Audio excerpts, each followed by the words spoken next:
Hello there. I just want to make a quick video. I won't keep you for long. I guess on the topic of the things we take for granted and the things we should be grateful for, all the little things in our lives that, most people down through history never even had the luxury of. But also using this video game here, The Last of Us, to show how fast nature would take back the world if society actually collapsed.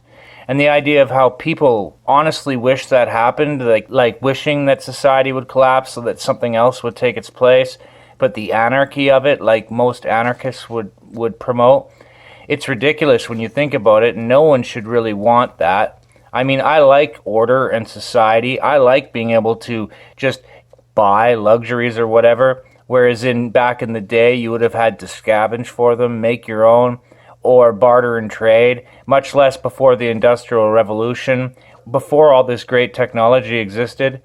But even the idea of being stuck in a world like this, I would probably have to go to scavenge mode. I mean, the zombie apocalypse isn't something that's really going to happen, but societal collapse and everything overgrowing itself, yeah, I mean, if it happened, what would you do?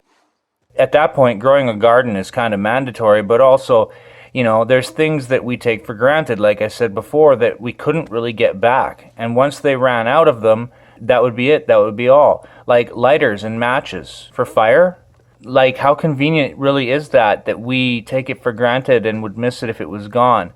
Even things like fingernail clippers and scissors and the ability to clean ourselves up in a household type setting. Much less the concept of medicine or keeping alcohol on hand to disinfect a wound, or bandages, or, just getting haircuts or razor blades to shave. Like, that's a relatively recent invention. Before that, you had to go to the barber kind of thing, get a professional shave, do it yourself, a lot more dangerous. But then also the concept of doctors. Like, imagine in this game here, you're running around, you're looking for stuff to survive, and you break your ankle. You're screwed, especially if you're far from home or whatever, and there's no doctors to reset the bones, much less the idea of making a cast. And obviously, if you had the supplies, you could do your own cast. But therein lies another thing, like running water, power, infrastructure. And there are alternatives, obviously. Like, you could get a water filter, you could tap or dig a well. And as far as power goes, I mean, your only options are really solar power or wind turbine power.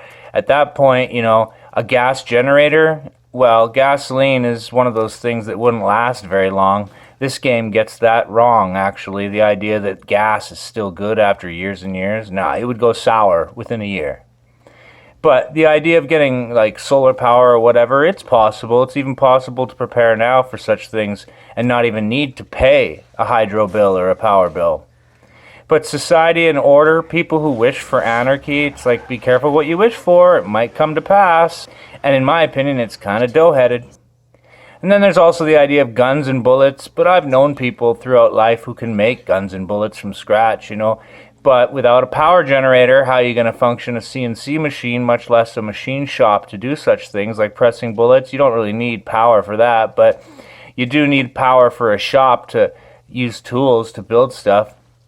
Also, another big thing would be communications. We take communications for granted, and it's just the simple idea of picking up a phone and calling anyone anywhere. Even back in the day before all this technology, the idea of calling an ambulance if something happened, or calling the cops if, angry pirates tried to invade your home or something.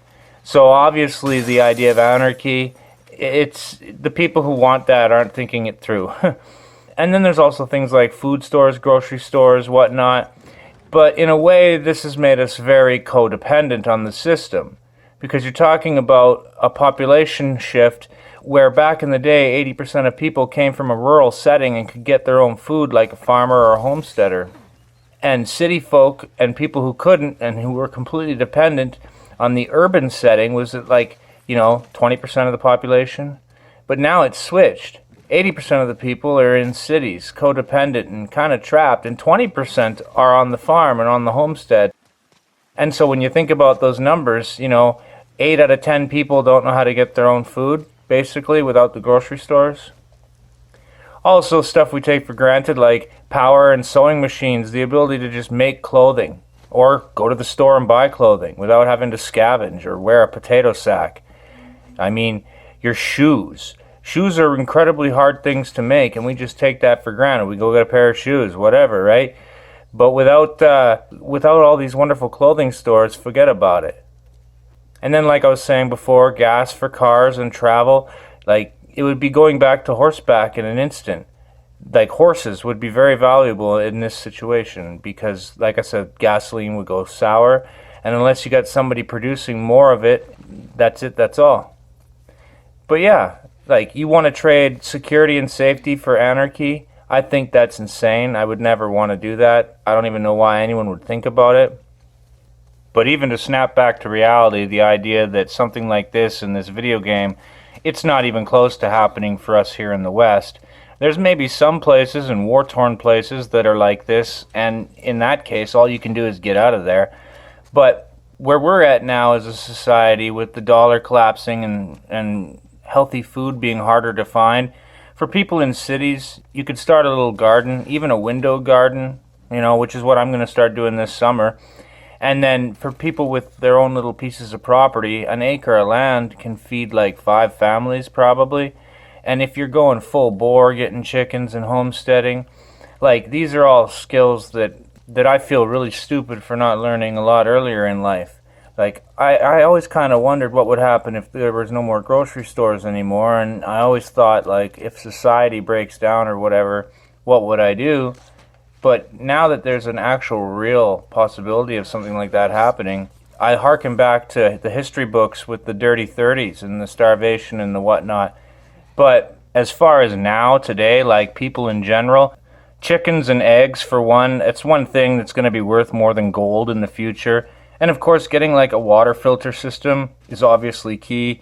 With a little solar panel thing, almost anybody by themselves can survive if they have just a few of these things. And it's always about spare parts. That's the biggest thing we take for granted with society, is you can just run to the store and get spare parts. Now, obviously, as a Christian, these post-apocalyptic games and movies and all that are popular, like The Walking Dead and whatnot, it's all moot, really. Because while society might go a little Hunger Games for a while, it won't last forever, and whatever the birth pangs and the tribulation are, whatever the time is, because no man knows the time, when I say it's moot, in a sense, it means at worst, a person or a family would have to survive a few years through the tribulation before prophecy is filled and basically Jerusalem comes back. As far as just this concept of society collapsing, this game would be worst case scenario in a way. And, that doesn't even get into the idea of marauders, people wanting to kill you, rebels, savages, cultists, not necessarily the idea of zombies in this game. The cordyceps virus mutates and starts infecting mammals. However, the worst thing to happen in a societal collapse is bandits and marauders. Most people, they start to become savage. And a good example of that would be the movie Book of Eli. However, again, Scripture tells us that we're not going to have to sit and wait in some post-apocalyptic wasteland for 100 years before anything happens. That's just not how the tribulation goes. And so these movies and games, in the end, they just put the idea in your head, and almost like an Edragor speaking it into existence, which is not necessarily a good thing. In fact, it's not a good thing at all. But as far as using the example of surviving, scavenging, this game, in my opinion, shows a really well done example of how fast nature would take the world back. And I'm just sort of OCD for watching this footage and seeing just how everything looks, and everything's just so messed up. So, I guess really that's all I had to say about that. I just wanted to make this quick video after seeing this, and it just got me thinking about all these things we take for granted. Especially Bic lighters, matches, running water. But, most people drink bottled water or filter their water. But even still, little things that without our lives might just be unbearable. Anyway, that's all I got to say about that. So peace out, baby.